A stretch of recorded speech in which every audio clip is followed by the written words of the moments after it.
Oke, teman-teman semua, kali ini kita akan bersama-sama melihat bagaimana pelaksanaan BIMTEK AKM yang merupakan bagian dari Asesmen Nasional atau AN yang sekarang sedang berlangsung di portal gurubelajar.kemdikbud.go.id. Yuk kita mulai belajar bersama. Hal pertama yang kita lakukan adalah membuka laman gurubelajar.kemdikbud.go.id. Kita pilih seri asesmen kompetensi minimum selengkapnya, kemudian mulai belajar, kemudian kita pilih lagi seri asesmen kompetensi minimum selengkapnya, kemudian kita buka tautannya. Di sini karena sudah mendaftar, maka tinggal kita buka tautan. Maka nanti kita akan masuk menggunakan email kita, yaitu yang menggunakan guruku.id, @guruku.id beserta passwordnya. Nah, setelah itu, maka kita tinggal masuk ke dalam pelatihan kita tentang asesmen kompetensi minimum.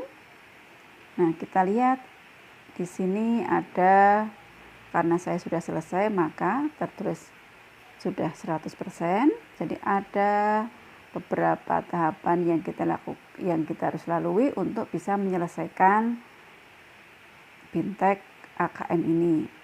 Jadi nanti yang pertama adalah harus menyimak dulu video pembukaan, kemudian ada pretest yang harus kita kerjakan sejumlah 30 soal. Nah, yang perlu diselesaikan pada konten BIMTEK ini adalah ada 8 tahapan atau 8 konten yang masing-masing nanti berisi beberapa topik, yang setiap kontennya nanti akan ada kuis. Kuis bisa berisi refleksi dan juga kuis berupa jawaban yang harus kita kerjakan. Jadi yang perlu kita perhatikan adalah soal pretest itu sama dengan soal posttest, yaitu sejumlah 30 soal. Yang itu semua diambil dari konten-konten yang sudah kita pelajari, yang sebanyak tadi 8, yang nanti akan kita lihat beberapa contoh isinya. Sekarang coba kita lihat beberapa isi dari konten yang harus kita pelajari pada BIMTEK Guru Belajar ini. Kita buka dengan tadi menggunakan akun kita @guruku.id serta passwordnya. Kemudian kita lihat topik-topik yang ada di sini, bisa kita buka satu persatu, tapi kita harus mengerjakan secara urut. Jadi kalau konten yang pertama belum selesai, maka kita tidak bisa memasuki konten yang berikutnya dan seterusnya. Misalnya di sini kita buka untuk yang pertama adalah konsep asesmen nasional. Di sini kuisnya, soal dan jawabannya berupa betul atau salah. Jadi ada berapa soal, yang sekitar 10, yang jawabannya adalah betul atau salah. Jadi kita setelah membaca materinya, maka kita akan memahami bagaimana konsep asesmen nasional ini dan mengerjakan kuisnya. Ketika nanti kuis sudah selesai, maka kita harus menuliskan refleksi dari hasil belajar kita tentang konsep asesmen nasional ini. Nah, bisa dilihat beberapa soal yang ada di sini beserta jawabannya. Itu untuk materi konsep asesmen nasionalnya. Jadi ada yang jawabannya betul, ada yang jawabannya salah. Kita tinggal klik dari jawaban yang kita anggap tepat, apakah betul atau salah. Nanti sesudah semua soal selesai, maka kita klik finish ya.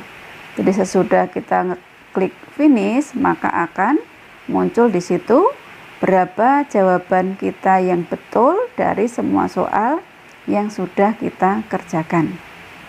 Kemudian jangan lupa setelah selesai mengerjakan atau melakukan kegiatan di sini, kita harus klik tanda selesai agar perkembangan dari apa yang sudah kita kerjakan bisa terekap di dalam kembangannya.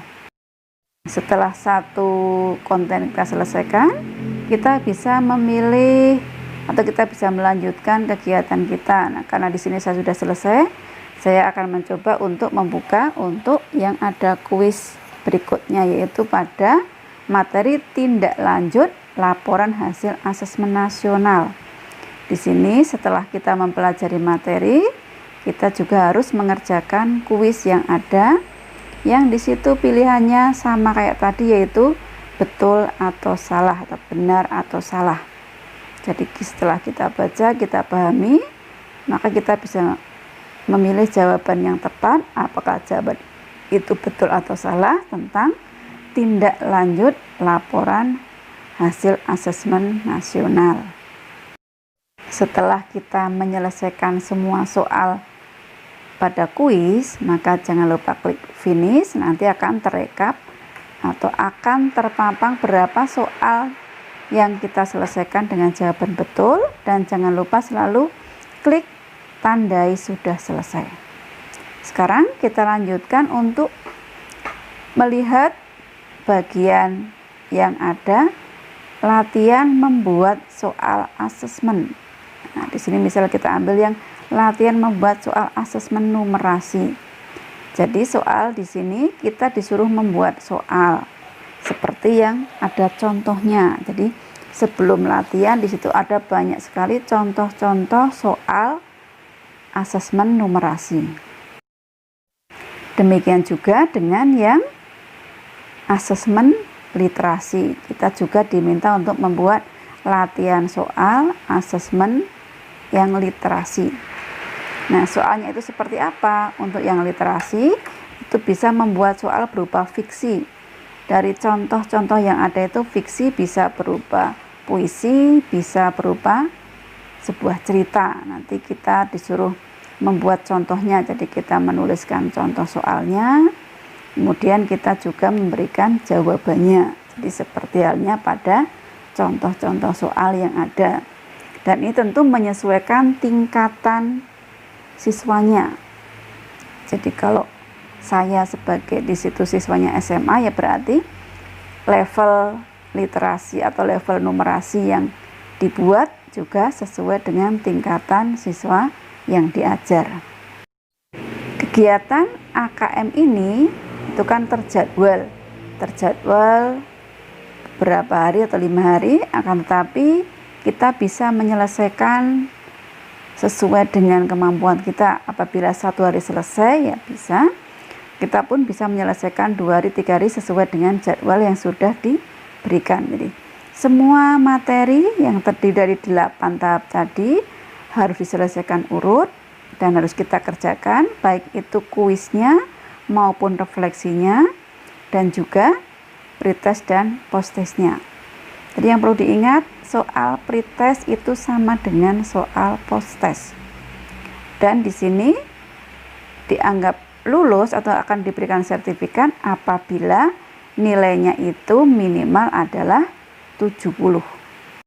Nah, apa saja atau seperti apa soal-soal yang keluar pada pretest maupun posttest? Jadi soalnya itu meliputi dari bagaimana tujuan dari asesmen, kemudian asesmen nasional itu kan terdiri dari ada AKM, ada survei karakter, ada survei lingkungan belajar. Itu yang perlu kita pelajari. Kemudian membandingkan antara asesmen atau AKM dengan ujian nasional. Apa sih bedanya antara AKM dengan ujian nasional? Di situ nanti ada banyak soal yang berkaitan dengan pemahaman kita tentang perbedaan antara asesmen dengan ujian nasional. Kemudian pemahaman kita tentang bagaimana literasi dan numerasi atau AKM literasi dan AKM numerasi. Jadi ada berapa levelnya, level 1, level 2-nya bagaimana, Kemudian apa saja konten dari AKM literasi, apa saja konten dari AKM numerasi pada tiap-tiap jenjang yang diampu.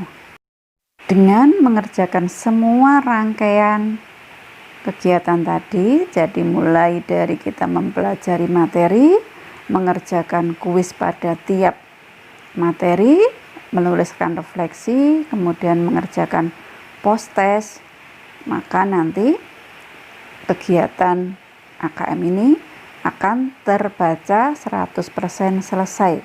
Apabila kok belum 100%, kita bisa mengulangi mengerjakan kuisnya, kemudian kita klik tanda sudah selesai sampai dengan terekap 100%. Demikian apa yang bisa saya sampaikan, semoga sukses semuanya. Terima kasih.